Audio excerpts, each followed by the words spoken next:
tenés que ir vos. No sé si recordás. Estamos hablando hace muchos años. De la era del hielo. El problema, Rolo, es que tenemos muchos años. Porque a mí no me gusta el frío, por eso vengo a Río. Claro, exactamente. Rolo me dijo, ¿tenés campera? Sí, a Malvinas. Bueno, buen viaje. Bueno, ¿cómo está todo por ahí, Rolo? Triste, mira, porque me vine acá a Barra de Tijuca, acá vive Bolsonaro, porque había convocada hoy, había convocado para hoy a la mañana y se suponía que iba a ser una especie de convocatoria con aguante para resistir los resultados de las elecciones. Es más, los partidarios de Bolsonaro estaban pidiendo intervención militar. No hay nadie, viejo, un embole. Qué bárbaro, ¿qué? ¿No aparecieron? Digo, no pasa nada. Espera, ¿tampoco apareció Bolsonaro todavía? No reconoció la... ¿O ya apareció, Rolo? Nada. Silencio. Silencio estampa. Nada de nada. Nadie. Bolsonaro ayer hizo una divertidísima. Convocó a los periodistas ahí al Palacio de Alborada, se sentaron todos, pusieron las cámaras, prendieron las luces, pasaba el tiempo, cri, cri, cri, cri, cri, cri. A las 10 de la noche dijeron, muchachos, se van, apagaron las luces, los barrieron a todo para afuera, le dijeron, no, Bolsonaro se fue a dormir. Bolsonaro no habló con los ministros, solamente recibió a los dos hijos salieron sin hacer declaraciones, ningún tuit. Nada, ni siquiera por las redes sociales, ni por los WhatsApp de esos canales que tienen, WhatsApp en Telegram, nada. No circula información, no se sabe qué están pensando. Yo creo que deben estar conspirando a ver cómo van a resistir, pero por ahora nada. Es más, por eso nosotros pensamos, dijeron, bueno, acá va a ser una convocatoria importante, porque este es un estado bolsonarista, van a venir acá a alentar a Bolsonaro para que resista el dictamen de las urnas, nada. Lo único que hay sí todavía, hay bloqueos en algunas rutas estatales en diferentes puntos del país. Claro, ahora, Rolo, teniendo en cuenta la ajustada diferencia de votos entre Lula y Bolsonaro y la dificultad que va a tener Lula de ahora en más, todos los desafíos que tiene, que el silencio de Bolsonaro preocupa, esa calle que vos tenés ahí vacía, por lo menos te da a mí me da miedo. Sí, miedo. No se sabe si es resignación o repliegue, ¿no? ¿Qué está preparando? ¿Qué está preparando? Porque él había dicho, después del último debate, el debate de la Globo, había dicho, el que gana se queda con todo. El que tenga la mayoría de los votos gana y se queda con todo. Bueno, no apareció para reconocer la derrota. Vos imaginate que esto es como Trump. ¿Te acordás que Trump no reconocía la derrota, pero ahí estaba demorado el escrutinio? Acá el escrutinio se conoció inmediatamente, no hay posibilidad de revertirlo, están todos los chequeos hechos y Bolsonaro no aparece. Intentó ir a hacer algún tipo de seducción para que las Fuerzas Armadas hagan algo contra Lula, no se sabe. O sea, porque lo único que hay son estas 3 o 4 cortes de rutas en el interior de Brasil, no son representativos de un estado de alzamiento general, pero el silencio da para pensar que algo están preparando. Claro. Y obviamente estás, Rolo, en un lugar que ha sido muy bolsonarista. Vos estás en Río, ¿no? En Río acá el gobernador bolsonarista ganó en primera vuelta. Claro. Sí, ahora, ayer cuando veías la cara y el tono de Lula a la hora de dar el discurso, cuando se conoció que era el ganador, te daba a pensar también los desafíos que va a tener por cómo ganó, digamos, con alianzas de muchos partidos que se unieron básicamente para que gane la democracia. Pero bueno, va a tener el Congreso dividido, gobernadores bolsonaristas en contra. Va a estar difícil con un país que la mitad vota a Bolsonaro y apoya sus ideas. Sí, hay que decir que Lula demostró una muñeca política superior, porque el tipo fue y con tal de ganarle a Bolsonaro pactó con todo el mundo, desde la Globo a los influencers, pasando por los partidos con los cuales él se había enfrentado en elecciones, como el PMDB de Fernando Enrique Cardoso, pactó con todo el mundo y del mismo modo para gobernar va a pactar con lo que aquí se llama el centrado, que serían partidos provinciales, que por ejemplo hay un gobernador de Mato Grosso do Sul, que es de un partido que apoyó a Lula en la nacional, pero no lo apoyó en la provincial. Se supone que ahí puede haber algún grado de gobernabilidad y de pacto para que le voten las cosas. Claro. En Brasil las coaliciones van y vienen, los diputados y los senadores se pasan de un lado al otro, mucho más que en la Argentina, o sea que hay que ver. Y sobre todo, también hay que ver la propia sucesión de Bolsonaro, porque hay gobernadores, por ejemplo, el gobernador de Sao Paulo, es un tipo que quedó expectable para presentarse como candidato a presidente contra Lula. Lula es un hombre de 77 años, llegará a gobernar hasta el final de mandato. Quiero decir, el panorama es muy amplio y además Bolsonaro va a tener que enfrentar la cantidad de causas judiciales que se le vienen acumulando. Seguro.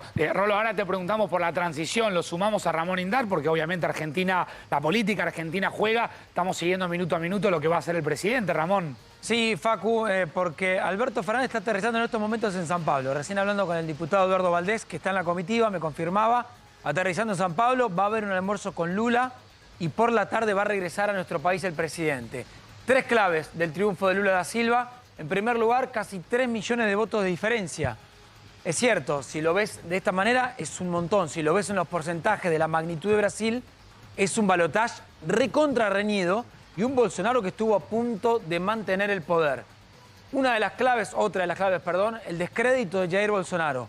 Llegó a la elección con lo último que tenía, agonizando prácticamente para que la elección se dé una buena vez. ¿Producto de qué? Bueno, de ese descrédito que había tenido el propio Bolsonaro más allá de su partido con la sociedad brasilera.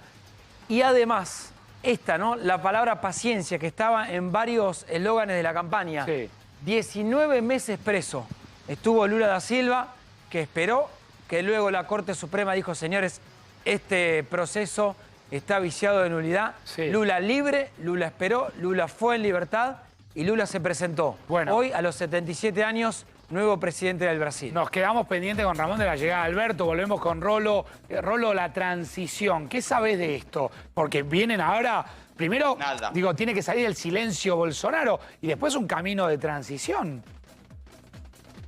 Sí, hay muchos problemas en la transición. Para empezar, ayer Lula, en un momento dado, dijo, la transición va a ser muy difícil con un presidente que no quiere hacer transición. Vos imaginate que Bolsonaro no va a querer ni sacarse una foto con Lula. Claro. El presupuesto está muy ajustado. Lula va a gobernar con el presupuesto que le dejó Bolsonaro. Quiero decir, va a estar muy compleja la transición. Pero además, el problema es que Bolsonaro tiene el control de las fuerzas federales.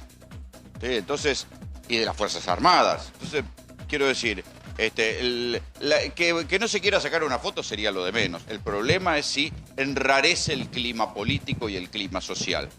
Pensá que Bolsonaro tiene la posibilidad de convocar a la cantidad de gente que lo apoya, que anda armada, porque otro de los datos importantes es que el parque de armas se multiplicó por 438% en Brasil, es muy fuerte. Porque Bolsonaro modificó la ley y permite que vos, yo, si queremos, le decimos, ¿sabe qué? Yo soy coleccionista de armas. Ah, usted es coleccionista de armas. Entonces automáticamente te dan tenencia y portación. Claro. Con lo cual podés salir, como salió la diputada el fin de semana, con un arma en la mano a revolear tiro por cualquier lado.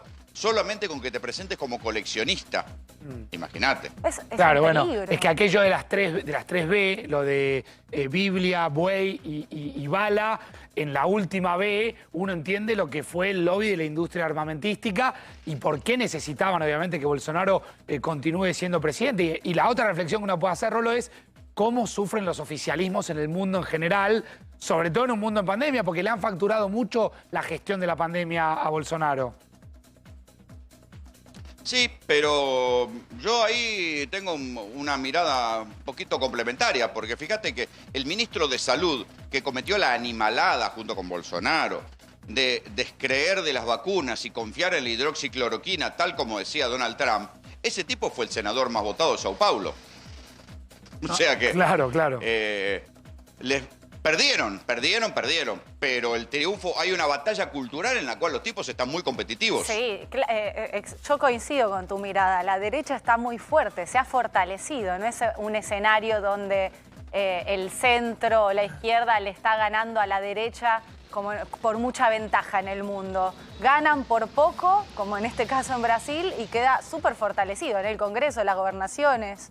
Como vos decís, con discursos re peligrosos. Estás contando lo de las armas, Rolo, es alarmante. Muy alarmante. Claro. Y además pensá que el núcleo duro de Bolsonaro es un 40%, ¿eh?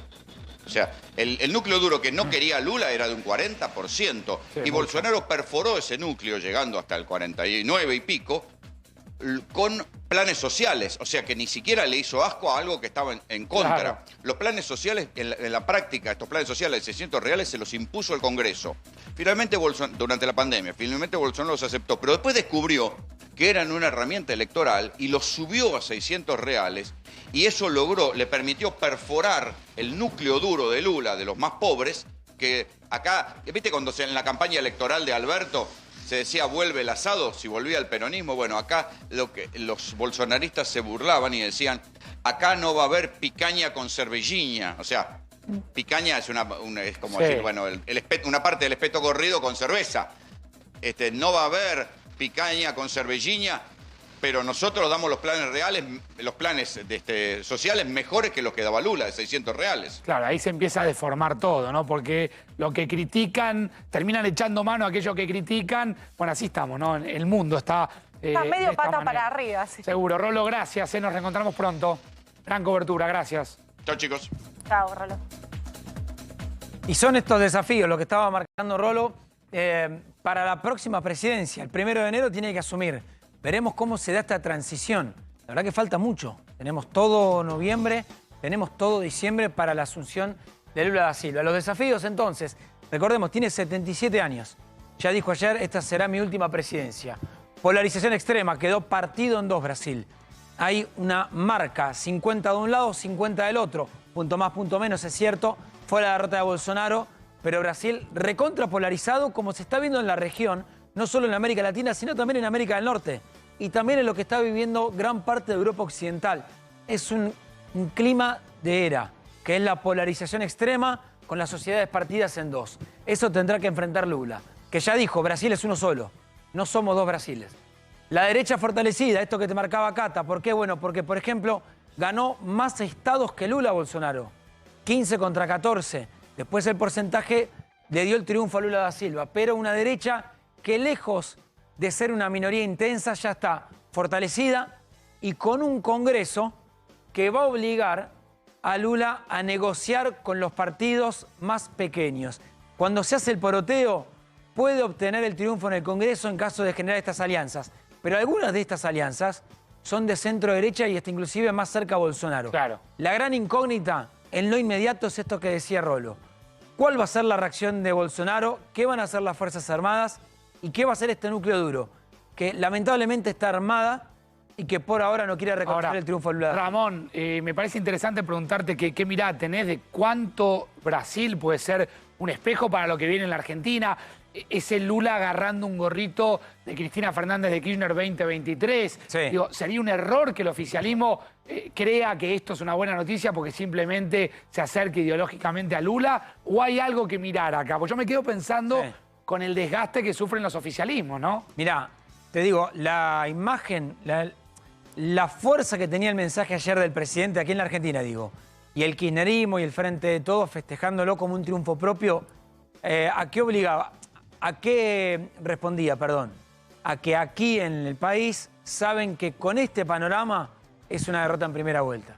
Y fue como, bueno, por lo menos vamos a festejar lo que hizo Lula, copiemos lo que hizo Lula. Es cierto, somos oficialismo, es muy difícil para los oficialistas en un contexto de pandemia sostenerse, pero por lo menos tenemos un mensaje que destacar. Sí. Y con esa foto que vos decís, ¿no? Lula, fíjate que Lula miró la gorra, se la puso, entendió todo, se dejó sacar la foto. Digo, hubo un giro, o por lo menos un acercamiento a sectores más conservadores de Lula. Salió a repudiar el aborto, se empezó a acercar. Digo, ¿cuánto está dispuesto este oficialismo? Sí, primero Paco, a ver. hay que tener claro quién va a ser el candidato. Puso en su compañero de fórmula a un ex rival del 2006 y generó una alianza con Cardoso, a dos que había enfrentado. Esa es la imagen. Que la gorra con CFK 2023.